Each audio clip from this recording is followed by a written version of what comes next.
What's going on, YouTube? Welcome back to the channel. Before we get started, I do want to say thank you so much for being here and for tuning in to another video.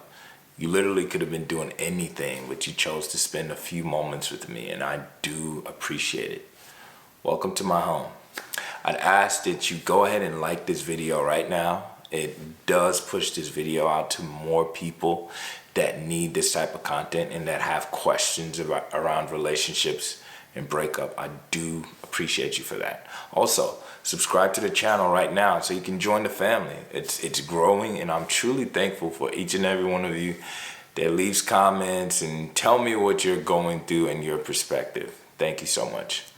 All right, today's topic is a question that I get so often from my coaching clients and from people on social media, which is, what do you do when your ex comes back after no contact? This is critical, and I think the biggest thing you have to understand, big picture, is what is your goal as far as your ex is concerned? Because you understand that no contact essentially is for yourself. You want to improve your life. You want to get better. You want to be so good, or your life to be so good that you can't be ignored. So obviously your ex has no choice but to be attracted to you. But the question is, do you want your ex back? If you don't, then essentially it doesn't really matter what you two do. Right? You can talk to them or you cannot talk to them if you're not interested. But if you want your ex back, if you want to fix things with them, if you want to get back into a relationship, you should not be ignoring your ex. I get so many people that ask that question, and I'm like, what's the point of ignoring your ex when you want them back?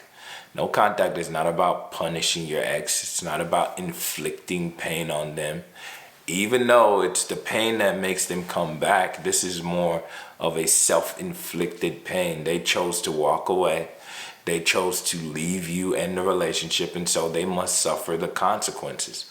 But when they come back to you, if you want to progress the relationship, you do need to respond.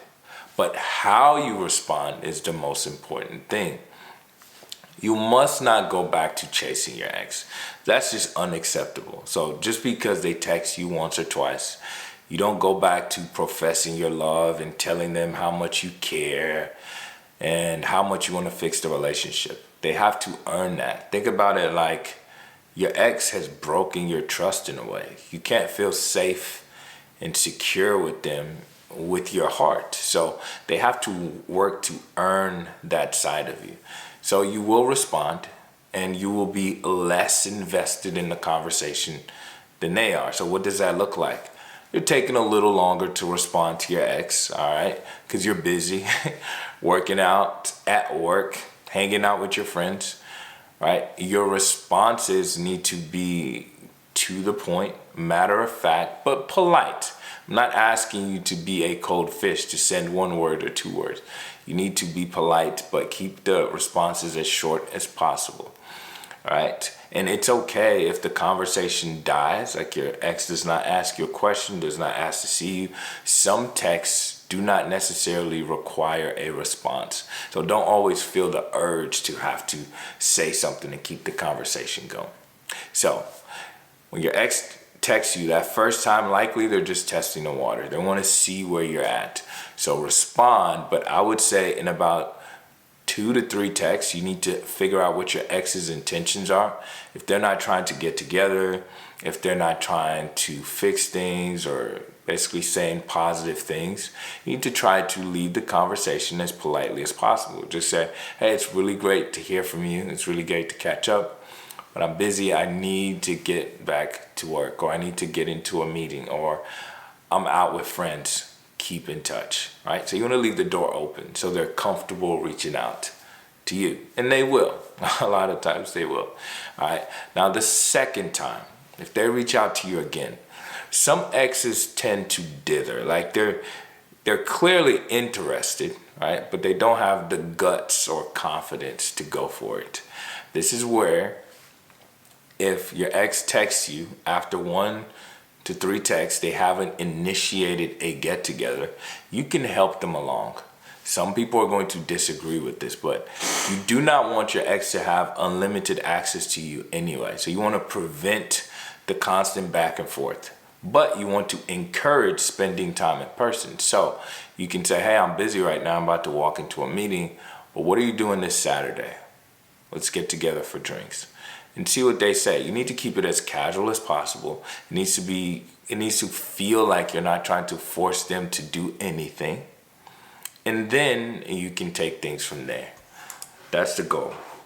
So I hope this was helpful to you. If you have any questions about your situation and you'd like to speak to me directly, you can book a one-on-one coaching call. I'll leave the link in the description below. If you want to share feedback about what you're dealing with as far as your breakup, go ahead and leave a comment. I truly do appreciate those. And I see each and every one of them. I'm trying to get back to as many of you as possible. Thank you so much. Again, it means so much to me that you're here and that you're part of the family.